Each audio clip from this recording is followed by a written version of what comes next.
Selamat sore Bapak Ibu sekalian yang dikasihi Tuhan.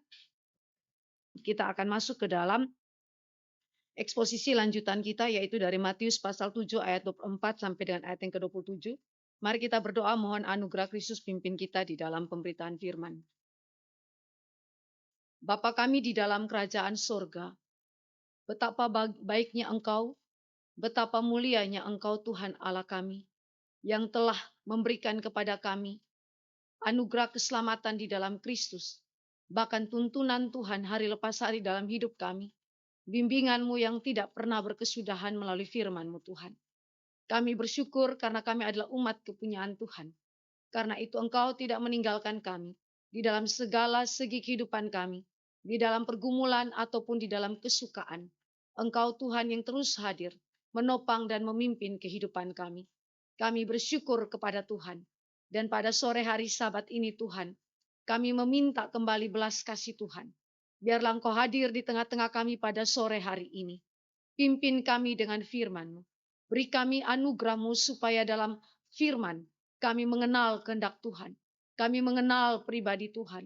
Dan kami makin hari lagi bertumbuh di dalam pengenalan kami akan Kristus. Pimpin kami semua ya Tuhan, agar firman hari ini mengubahkan kehidupan kami dan membawa kami semakin serupa Kristus. Terima kasih Bapa, di dalam nama Yesus Tuhan, kami berdoa dan menyerahkan pemberitaan firman ke dalam tangan pengasihan Tuhan. Amin. Mari kita membaca Matius 7 ayat 4 sampai ayat yang ke-27 secara bersama-sama. Dua. Ya, setiap orang yang mendengar perkataanku ini dan melakukannya, ia sama dengan orang yang bijaksana yang mendirikan rumahnya di atas batu. Kemudian turunlah hujan dan datanglah banjir, lalu angin melanda rumah itu. Tetapi rumah itu tidak rubuh sebab didirikan di atas batu. Tetapi setiap orang yang mendengar perkataanku ini dan tidak melakukannya, ia sama dengan orang yang bodoh yang mendirikan rumahnya di atas pasir. Kemudian turunlah hujan dan datanglah banjir, lalu angin melanda rumah itu, sehingga rubuhlah rumah itu dan hebatlah kerusakannya. Demikian pembacaan firman Tuhan.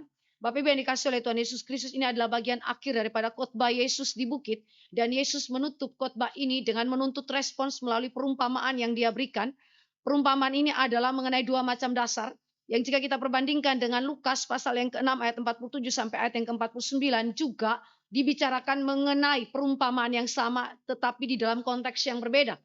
Apa yang menjadi hal utama yang ditekankan di dalam perumpamaan tentang dua macam dasar ini? Yang Yesus mau tekankan di sini adalah mengenai respons pendengar berkaitan dengan fondasi yang harus mereka pilih untuk membangun kehidupan rohani mereka. William Hendriksen mengatakan bahwa hidup orang Kristen adalah hidup yang membangun. Membangun apa? Membangun kehidupan rohani kita. Pertanyaannya adalah dengan dasar apa kita membangun? Apa yang menjadi fondasinya? Sehingga bangunan itu bisa tetap kuat. Kehidupan rohani itu tetap tangguh. Saudara yang dikasih oleh Tuhan Yesus Kristus, di dalam konteks ini ada dua hal yang Yesus itu berikan. Apakah ajaran Yesus, apakah perkataan-perkataan Yesus yang menjadi dasar, fondasi bagi pembangunan kehidupan rohani kita? Ataukah seperangkat spiritualisme yang palsu yang lahir daripada ritualisme keagamaan yang ditawarkan oleh pemuka agama Yahudi, yang dikritisi oleh Yesus di dalam seluruh khotbah di bukit? Yang mana yang saudara dan saya akan pilih? Yang mana yang saudara dan saya akan letakkan sebagai dasar pembangunan kehidupan rohani kita? Di sisi yang lain, perumpamaan ini juga menunjukkan bahwa Yesus membagi manusia ke dalam kedua kelompok orang. Kelompok yang pertama disebutkan sebagai yang bijaksana, dan kelompok orang yang kedua disebutkan sebagai orang yang bodoh. Kedua orang ini atau kedua kelompok orang ini akan membangun kehidupan rohani, tetapi pertanyaannya adalah dengan apa, dengan fondasi apa kedua macam kelompok orang ini membangun? Mengapa yang satu disebut bijaksana dan yang lain disebut sebagai bodoh? Hari ini engkau dan saya akan belajar perumpamaan ini tentang dua macam dasar dan apa implikasinya dalam kehidupan rohani kita sebagai orang-orang Kristen. Ada tiga hal yang kita akan belajar bersama. Yang pertama, cara membangun rumah menyatakan keaslian spiritualitas. Cara membangun rumah menyatakan keaslian spiritualitas. Yang kedua, ujian terhadap fondasi atau dasar rumah adalah keniscayaan. Ujian terhadap fondasi atau dasar rumah adalah keniscayaan. Dan yang ketiga, hasil ujian sebagai konsekuensi pilihan. Ini adalah 3 poin yang akan saudara dan saya belajar di dalam ayat 24 sampai dengan ayat yang ke-27. Mari kita mulai dengan hal yang pertama. Cara membangun rumah menyatakan keaslian spiritualitas dari orang yang membangunnya. Di situ dikatakan bahwa orang pertama mendirikan rumah di atas batu. Dan orang yang kedua mendirikan rumah di atas pasir. Ini adalah perumpamaan yang diambil Kristus dari kebudayaan atau kebiasaan di Palestina pada zaman itu. Pada zaman itu, di dalam musim panas atau musim kemarau, pasir yang ada di sekitar wilayah Danau Galilea, permukaannya itu akan mengeras. Maka orang yang membangun rumahnya, ada 2 kecenderungan. Kecenderungan pertama adalah orang itu akan menggali ke dalam permukaan pasir itu, menggali dan terus menggali sampai mendapati batu-batuan yang keras. Yang dasarnya itu solid. Yang tidak bergerak. Dasar atau batuan yang keras itulah yang disebut sebagai batu karang. Disitulah yang menjadi dasar untuk mereka membangun rumah. Tetapi ada orang yang cenderung untuk tidak menggali lagi. Tetapi dia membangun saja di atas pasir yang mengeras itu di musim kemarau. Sehingga dia tidak mengantisipasi apa yang terjadi di dalam konteks-konteks yang ada hujan, badai, dan lain sebagainya. Sehingga itu sebabnya Yesus memperbandingkan kedua orang ini untuk mengontraskan 2 macam spiritualitas kehidupan yang dibangun di atas dasar yang seperti apa.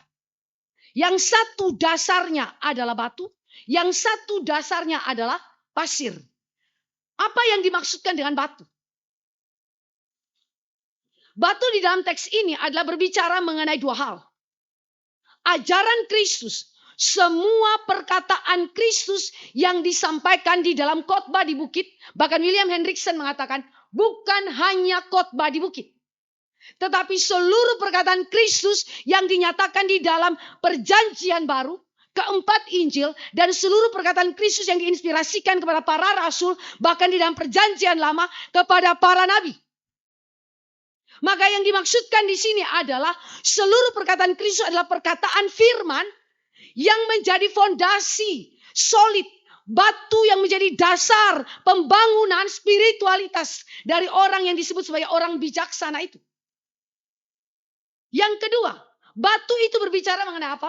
Batu berbicara mengenai pribadi Kristus.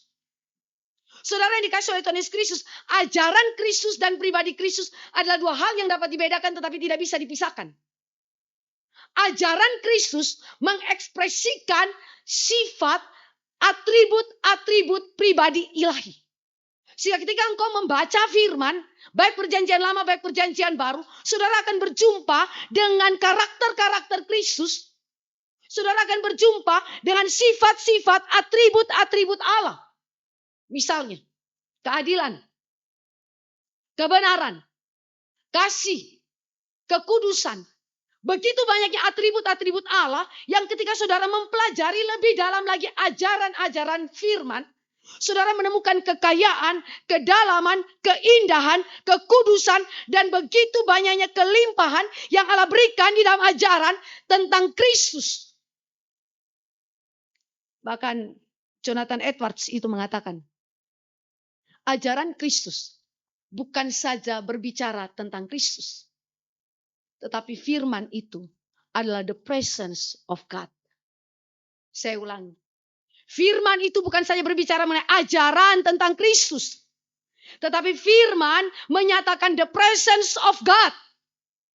Karena itu saudara yang dikasih oleh Tuhan Yesus Kristus, ketika spiritualitas orang yang membangun itu di atas batu itu saudara, maka itu berarti dia menempatkan pembangunan rumah rohaninya, pembangunan kehidupan rohaninya di atas dasar pribadi yang solid itu, yaitu Kristus itu.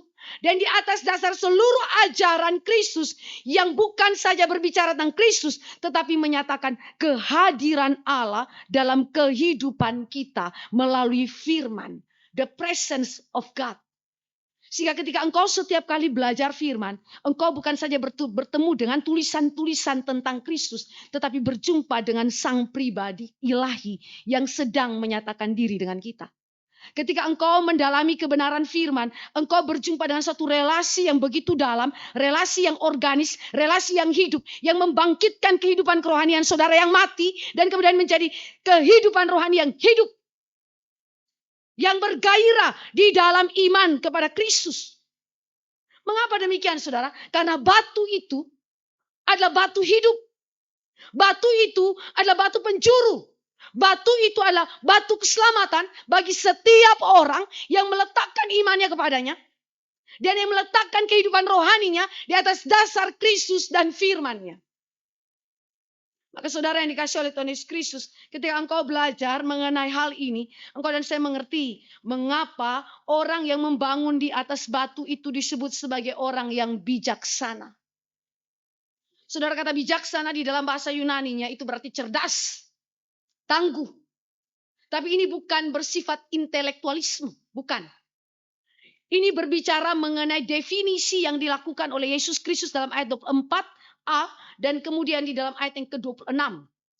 Saudara, setiap orang yang mendengar perkataanku ini dan melakukannya, ia sama dengan orang yang bijaksana.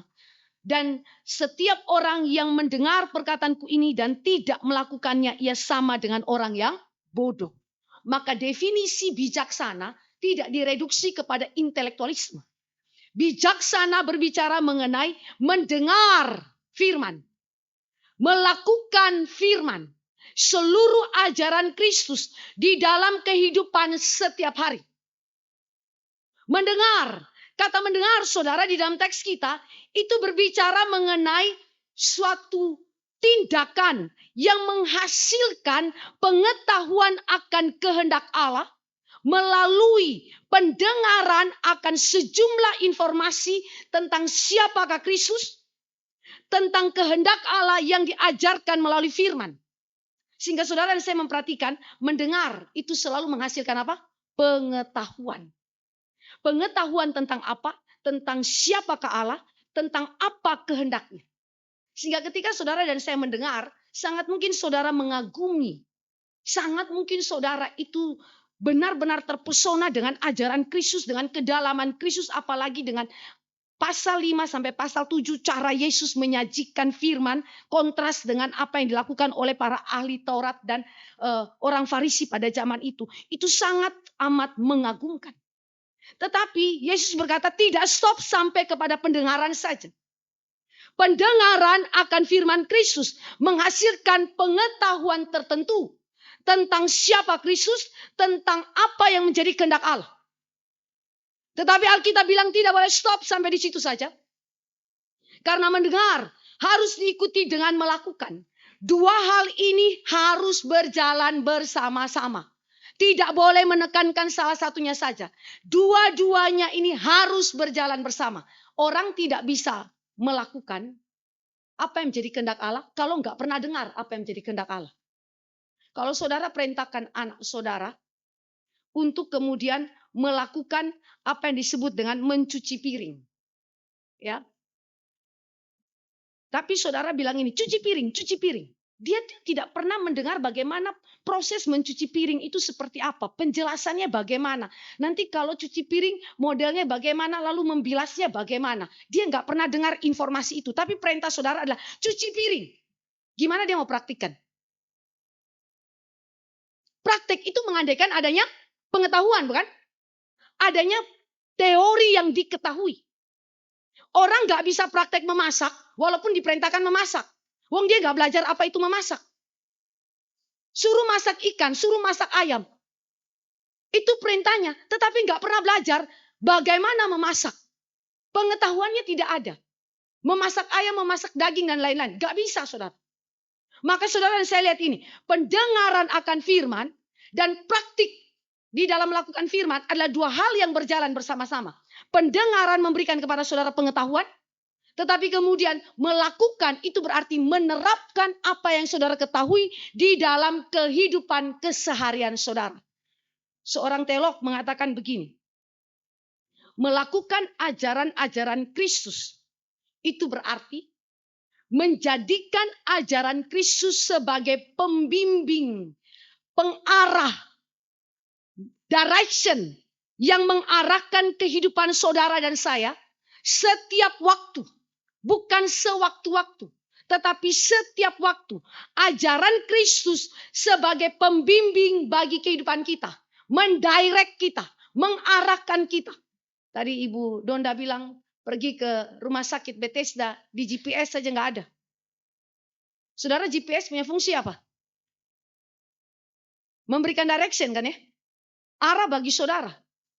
Mau arah jalan kemana? Directionnya harus benar. GPS-nya harus benar, saudara. Dengan GPS, saudara terarah kepada tujuan untuk mencapai tujuan dengan tepat dan benar. Itu urusan natural. Apalagi urusan rohani, saudara. Urusan rohani, saudara nggak boleh salah. Maka firman sebagai kebenaran yang berasal dari Allah itu sendiri membimbing saudara.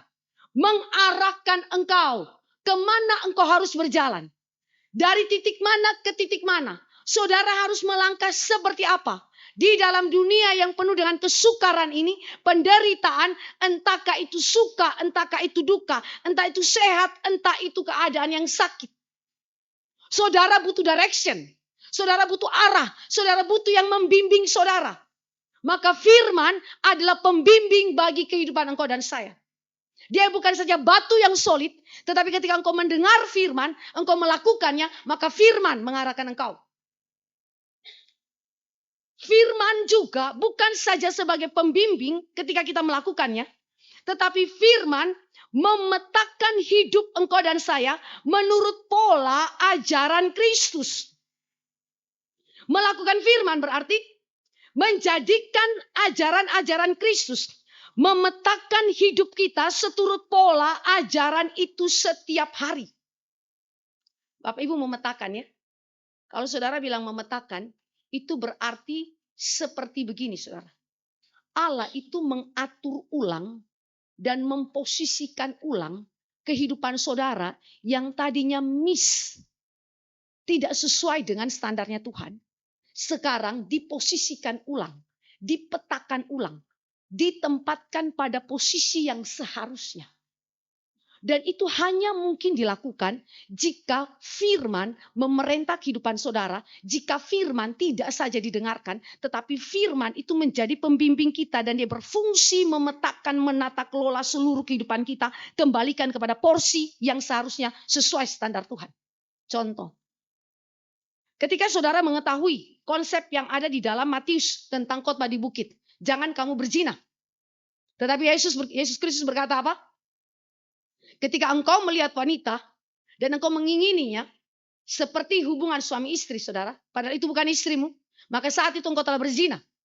Bukan saja berzina secara aktual, tidur dengan perempuan itu, tetapi sudah di dalam keinginan saudara berahi kepada perempuan itu, maka itu sudah perzinahan. Saudara, itu standar yang menunjukkan secara potensial saudara nggak boleh berdosa. Tetapi juga secara aktual saudara nggak boleh berdosa. Di sini adalah satu standar yang memetakan ulang kehidupan saudara. Mungkin saudara akan berpikir, ya orang-orang muda saat ini nggak apa-apa lah ya. Nggak apa-apa kalau kita itu mengingininya dan sampai misalnya ya ada dosa yang seperti onani, dosa yang seperti masturbasi yang berada di luar daripada lembaga pernikahan. Kita ngomong secara vulgar. Berkaitan dengan apa yang Yesus katakan. Saudara, mungkin ada orang-orang tertentu bahkan orang Kristen yang menganggap itu sebagai sesuatu yang wajar saja. Tapi Alkitab bilang tidak wajar. Itu dosa. Maka firman memetakan ulang kehidupan saudara. Dia menunjuk dengan persis mana yang tidak boleh dan mana yang boleh. Dia mengembalikan kepada posisi yang seharusnya. Contoh lain. Saudara tahu mengenai konsep ajaran Kristus yang dibahas oleh Rasul Paulus. Dia berkata, kepala daripada istri adalah suami.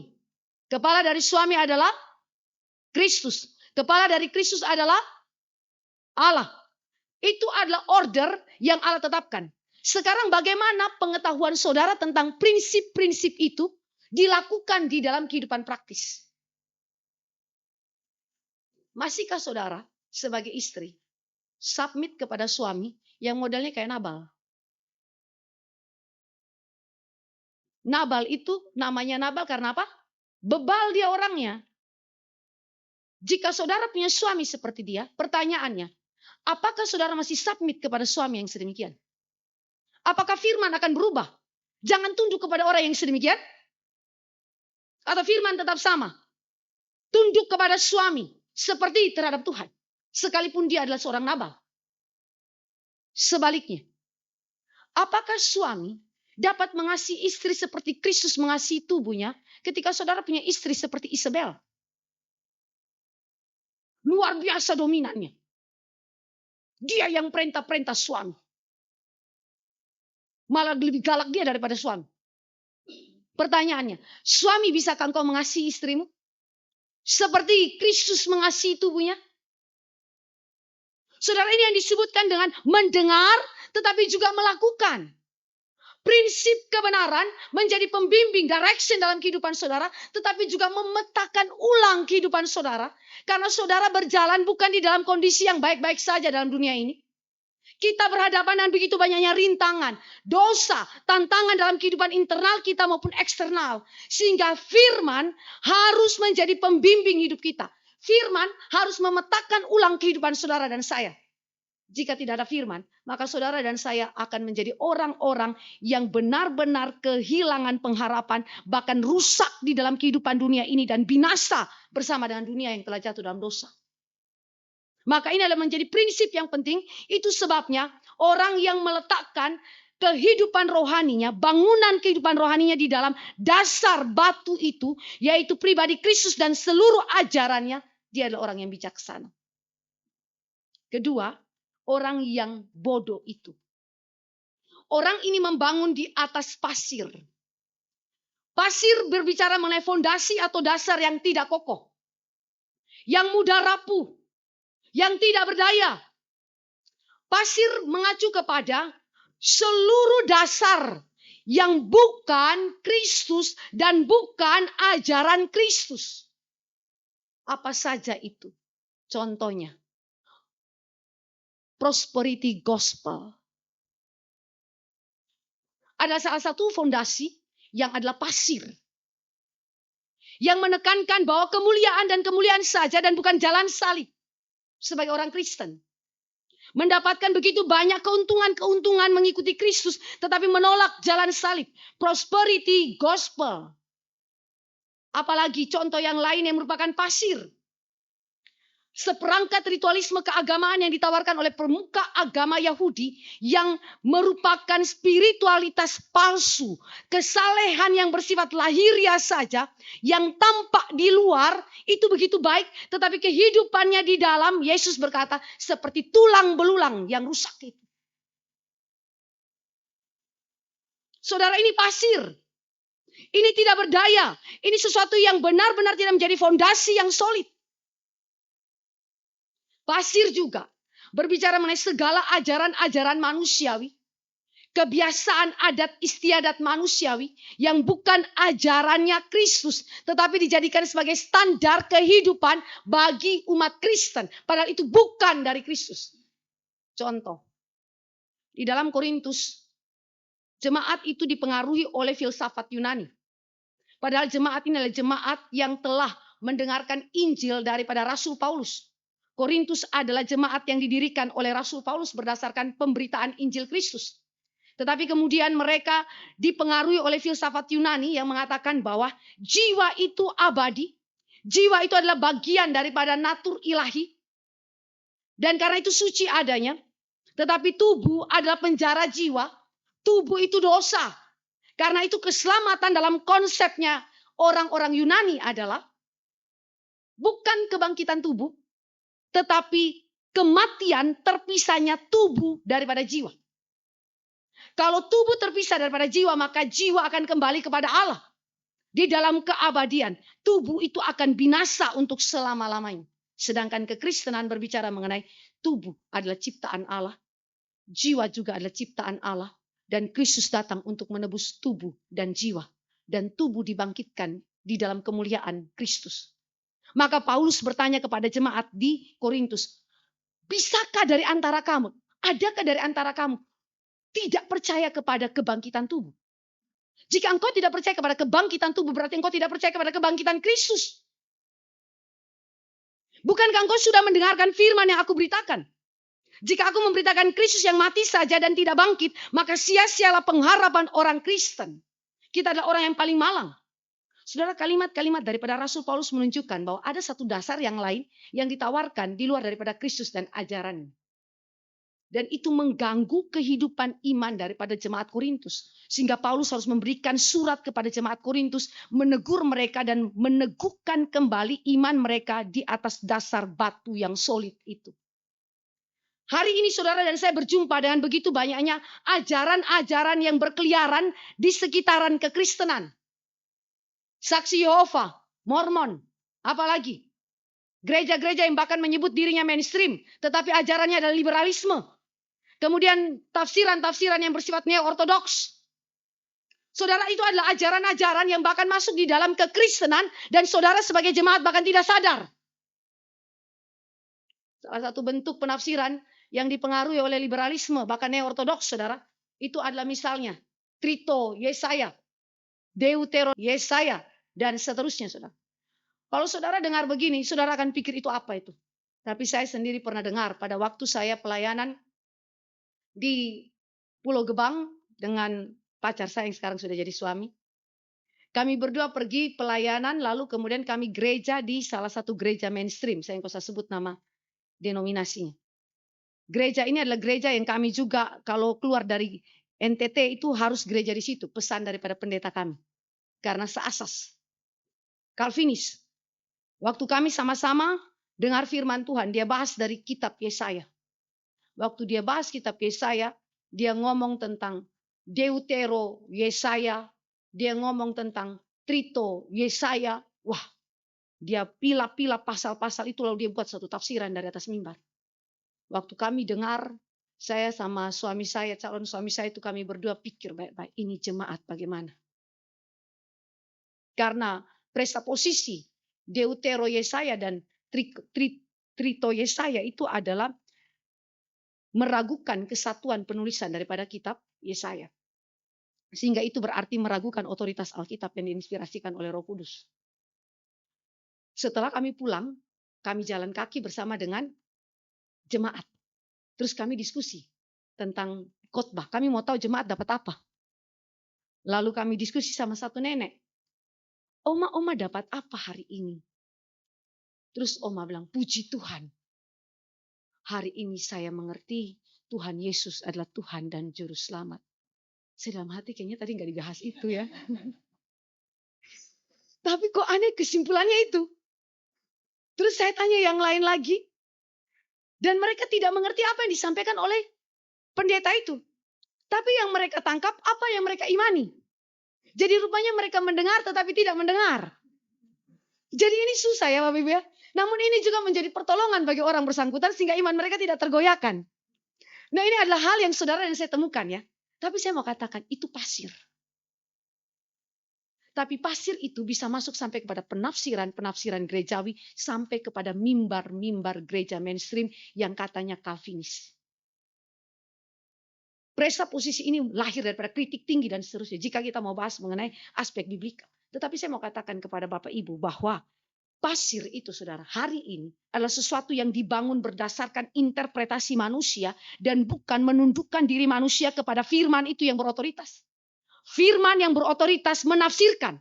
Bukan saudara yang menafsirkan firman dan mengikuti firman, mengarahkan firman menurut keinginan saudara. Ini eksegese dan bukan eksegese. Sehingga saudara dan saya bisa melihat bahwa pasir adalah segala bentuk ajaran. Dasar-dasar yang dijadikan sebagai standar kehidupan rohani. Yang bukan Kristus dan bukan ajaran Kristus. Yang berdasarkan inspirasi Roh Kudus. Alkitab. Karena itu orang yang meletakkan kehidupan rohaninya di atas dasar pasir yang sedemikian saudara disebut sebagai orang yang bodoh. Bodoh karena bukan dia tidak pintar. Bodoh karena bukan dia kurang pengetahuan. Dia bisa saja memiliki pengetahuan tentang ajaran Kristus.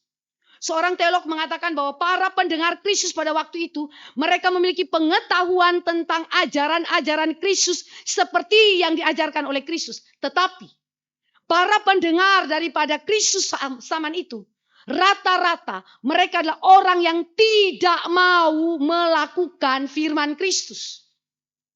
Mendengar satu hal, tetapi tidak mau untuk menerapkan firman itu dalam kehidupan mereka. Itu sebabnya mereka dikatakan bodoh. Yesus memanggil orang-orang pada saat itu dan gereja sepanjang zaman. Seharusnya engkau menunjukkan pilihanmu yang jelas. Bagaimana cara engkau membangun. Dengan fondasi apa engkau membangun. Menunjukkan keaslian spiritualitasmu. Siapa dirimu di hadapan Tuhan. Apakah engkau berpaut kepada batu itu. Batu karang yang sejati Kristus dan ajarannya. Atau sesungguhnya saudara bukan di dalam Kristus sama sekali. Walaupun memikirkan dirimu sebagai orang Kristen. Merasa Kristen tetapi bukan Kristen. Louis Berkhof itu mengatakan begini. Orang yang punya dasar pasir, saudara, bahkan bisa bertahan sampai kepada dia mati. Itu disebut sebagai iman yang palsu. Dia pikir apa yang dia pegang itu sebagai standar kebenaran. Padahal itu bukan kebenaran. Dan dia bisa hidup dengan ajaran-ajaran yang sedemikian yang bukan dari Kristus itu sampai dengan dia mati. Dan ketika dia mati, itu terkonfirmasi bahwa dia bukan umat Tuhan. Dia bukan orang bijaksana. Dia adalah bagian daripada kebinasaan. Dan bukan bagian daripada keselamatan. Kedua, poin yang kedua. Ujian terhadap fondasi atau dasar rumah itu adalah keniscayaan. Keniscayaan. Ayat 25 dan ayat yang ke-27 berbicara mengenai adanya suatu perubahan cuaca yang begitu ekstrim. Dan terpaan itu begitu kencang kepada rumah itu baik yang dibangun di atas dasar batu maupun dibangun di atas dasar pasir. Kalau saudara lihat dalam ayat yang ke-25 di situ dikatakan, kemudian turunlah hujan dan datanglah banjir, lalu angin melanda rumah itu, tetapi rumah itu tidak rubuh sebab didirikan di atas batu. Ayat 27, kemudian turunlah hujan dan datanglah banjir, lalu angin melanda rumah itu sehingga rubuhlah rumah itu dan hebatlah kerusakannya. Ujian perubahan cuaca akan selalu terjadi kepada setiap bangunan. Mau bangunan zaman dulu maupun zaman kini sampai Yesus datang kembali. Setiap bangunan diuji kekuatan fondasinya melalui perubahan cuaca. Makanya seorang arsitek yang baik, dia memperhitungkan segala macam perubahan cuaca bahkan yang terekstrim sekalipun. Dengan dia meletakkan fondasi yang tak kelihatan ini. Di bawah dasar yang tak kelihatan ini dengan kokoh sehingga dengan bangunan sekian lantai dengan terpaan badai hujan yang begini kencangnya bangunan itu tidak roboh. Sehingga ujian ini adalah ujian yang berkaitan dengan ketahanan, kekuatan daripada fondasi bersangkutan. Hujan pada zaman itu saudara memang sudah lazim, tetapi yang dikatakan di dalam konteks ini adalah hujan yang sangat amat lebat. Yang menghasilkan aliran air pegunungan atau aliran air musim gugur itu makin lambat dari dangkal terus naik dan sampai menjadi banjir. Bahkan ada yang menggambarkan ini seperti air bah. Hujan itu begitu amat lebat sehingga kondisinya itu seperti air bah sehingga ketika dia datang dia akan sapu apa saja. Dia habisi bangunan apa saja. Yang ada di depannya dia habisi itu semua. Karena aliran air itu begitu kencang dan kuat sekali. Kemudian angin. Itu hadir bersama dengan hujan tersebut. Angin ini begitu kencang. Dan angin ini adalah tiupan yang begitu keras sekali. Berbarengan dengan hujan itu sehingga menerpa sekaligus kepada bangunan tersebut. Di dalam konteks ini saudara ada kombinasi. Hujan. Air sungai yang menjadikan banjir, angin. William Hendriksen mengatakan bahwa kombinasi hujan, air sungai yang menjadi banjir, dan kemudian angin yang begitu kencang ini merepresentasikan sejumlah ujian terberat yang terjadi di dalam kehidupan manusia. Dan terutama dalam kehidupan orang Kristen. Mewakili ujian terberat, saudara. Fondasi engkau dan saya yang dibangun di atas batukah atau dibangun di atas pasirkah akan diuji ketahanannya, kekuatannya, kekokohannya dengan sejumlah ujian terberat yang diizinkan Allah terjadi dalam kehidupan kita. Hendriksen katakan, ujian itu bisa sakit penyakit. Seperti Ayub, seorang yang saleh. Tetapi tiba-tiba saja Allah mendatangkan, Allah mengizinkan iblis menggocoh dia. Begitu banyaknya kehilangan, anak mati, ternak habis. Bahkan tubuh daripada Ayub digerogoti oleh penyakit yang begitu mengerikan sampai istrinya mengutuki dia. Karena tidak sanggup melihat semuanya itu. Penderitaan yang dialami oleh Ayub. Bagaimana Ayub menafsirkan penderitaan, saudara? Penafsiran Ayub terhadap penderitaan. Bagaimana Ayub meresponi penderitaan? Saudara, itu bergantung kepada fondasi. Kalau fondasinya pasir, saudara, dia tidak akan kokoh. Kalau fondasinya batu, dia akan kokoh. Bahkan ketika keadaannya begitu makin berat dan sampai kepada titik kematian. Siapa yang tahu berapa lama Ayub menderita? Alkitab tidak catat berapa lama Ayub menderita. Mungkin ada orang yang berasumsi Ayub menderita singkat. Siapa yang bilang Ayub menderita singkat? Alkitab tidak mengindikasikan penderitaan Ayub itu singkat atau panjang. Tetapi sangat mungkin bukan singkat. Penderitaan Ayub itu bisa panjang.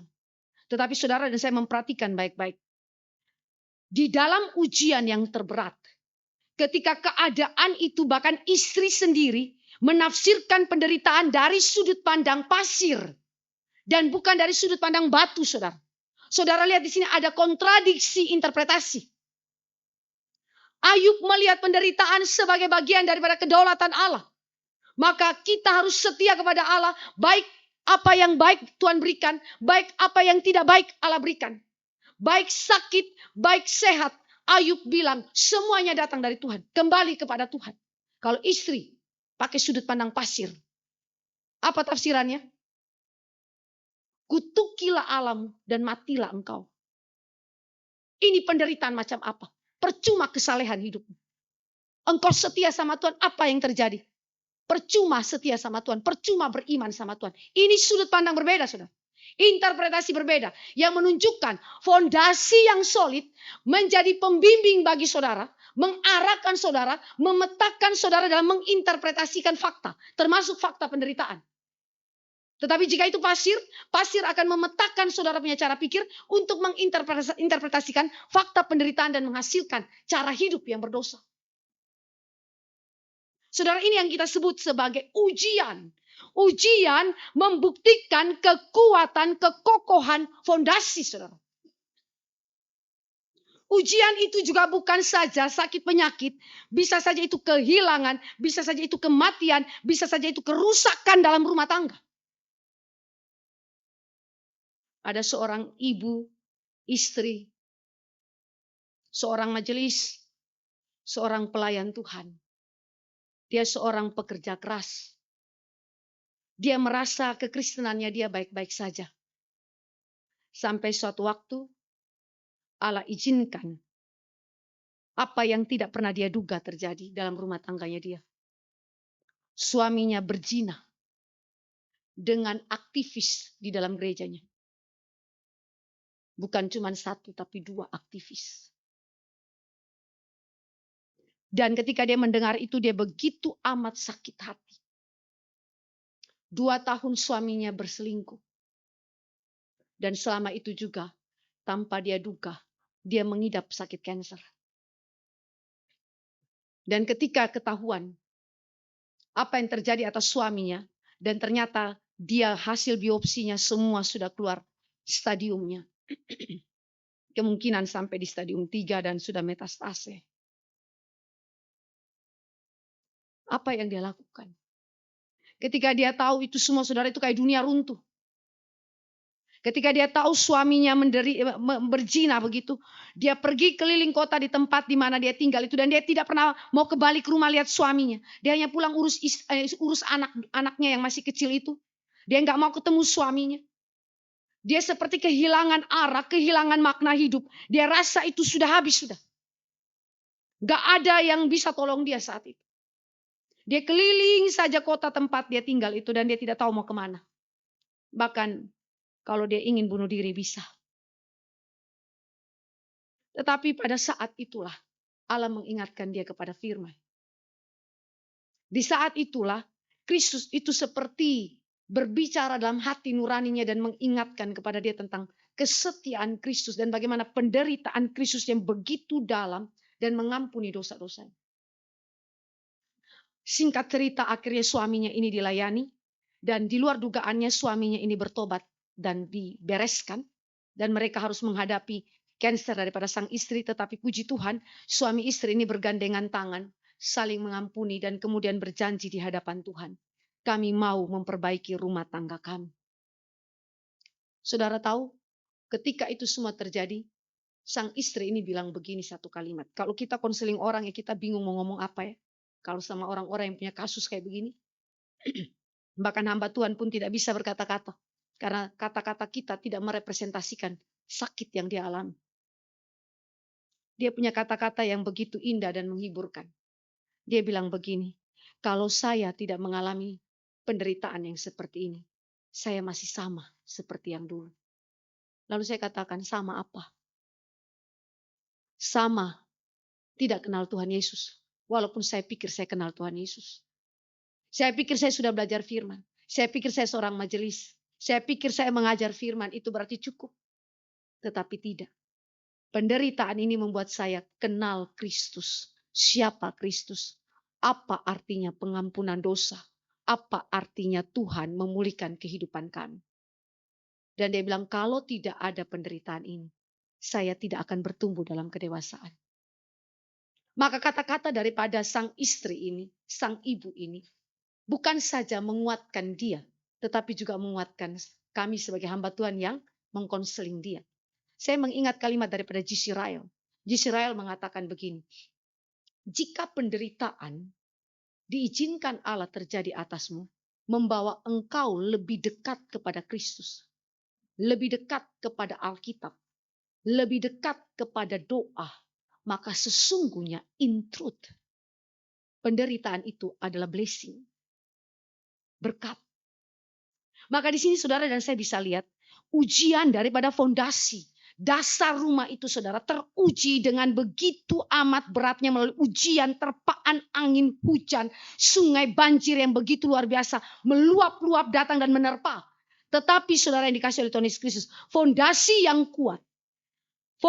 yang kuat akan menjadi dasar yang kokoh. Sehingga tidak akan mengakibatkan iman orang percaya itu hilang, lenyap, hancur. Atau menjadi pudar karena segala macam penderitaan, kesukaran, ujian, pencobaan yang terjadi.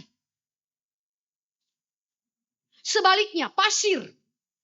Ketika ujian terberat itu tiba, maka yang terjadi adalah segala yang dimilikinya hilang semuanya, lenyap, hancur, tidak tertinggal apapun. Puing saja. Maka poin yang ketiga, saudara. Hasil ujian sebagai konsekuensi pilihan.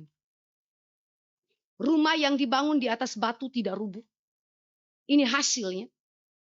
Tetapi rumah yang dibangun di atas pasir mengalami kerusakan yang hebat. Rubuhlah rumah itu dan mengalami kerusakan yang hebat. Saudara, kata kerusakan yang hebat itu menunjuk kepada puing-puing pecahan. Artinya tidak ada lagi sisa. Bangunan dengan seluruh dasar-dasarnya itu hanyut habis oleh banjir, hujan, badai yang terjadi. Apa yang saya mau katakan, saudara? Fondasi yang kuat, batu karang yaitu firman dan pribadi Kristus adalah kekuatan yang mempertahankan iman orang percaya, yang memelihara kehidupan iman yang sejati, dan mempertumbuhkan iman sejati mencapai titik kedewasaan rohani sesuai kehendak Allah. Fondasi yang kuat yaitu batu karang itu firman dan pribadi Kristus adalah kekuatan yang solid yang mempertahankan iman yang sejati itu, memelihara, menjamin iman sejati itu tetap menang dan tidak pernah hilang lenyap oleh penderitaan. Bahkan mempertumbuhkan iman itu menuju kedewasaan yang ditetapkan oleh Allah sesuai dengan kehendak Allah. Sehingga iman sejati adalah iman yang menang atas pencobaan. Iman sejati adalah iman yang tidak ditaklukkan oleh pencobaan. Karena iman itu didasarkan kepada Kristus itu sendiri. Sedangkan pasir, fondasi yang tidak berdaya itu adalah fondasi yang tidak mungkin mempertahankan iman. Tidak mungkin memelihara iman. Tidak mungkin mempertumbuhkan iman menuju kepada kedewasaan sesuai dengan kehendak Allah. Tidak mungkin. Apalagi memenangkan pertarungan rohani. Tidak mungkin. Maka di sini saudara dan saya bisa melihat bahwa hasil ujian itu sangat ditentukan kepada dasar yang saudara pilih. Jika engkau salah pilih dasar, jika engkau menentukan pilihan hari ini kepada pasir saja, saudara lihat akhir hidupmu adalah kehancuran. Bukan saja kehancuran di bumi ini, tetapi kebinasaan di dalam kekekalan. Tetapi jika engkau memilih batu yang solid itu, yaitu Kristus dan firman-Nya, maka Alkitab berkata, saudara berbahagia atas perbuatanmu, saudara akan bertumbuh di dalam imanmu, dan saudara hari ini menikmati suatu relasi yang indah di dalam iman saudara, pengenalan saudara kepada Kristus hari ini. Dan di akhir zaman nanti saudara menikmati keselamatan penuh. Mari kita baca di dalam Yakobus. Yakobus 1 ayat yang ke-25.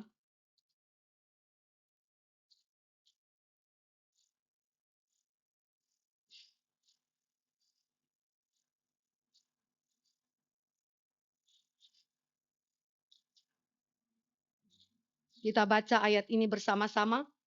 Yakobus 1 ayat yang ke-25. Dua ya. Tetapi barang siapa meneliti hukum yang sempurna, yaitu hukum yang memerdekakan orang, dan ia bertekun di dalamnya, jadi bukan hanya mendengar untuk melupakannya, tetapi sungguh-sungguh melakukannya, ia akan berbahagia oleh perbuatannya. Berbahagia oleh perbuatannya sebagai konsekuensi pilihan.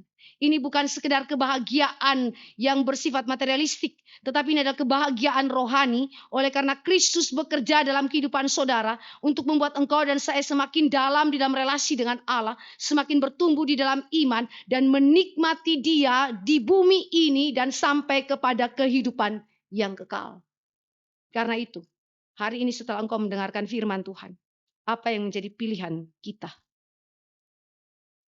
Apakah engkau mau jadi orang yang bijaksana? Ataukah engkau mau jadi orang yang bodoh? Kiranya Tuhan menolong engkau dan saya. Mari kita berdoa.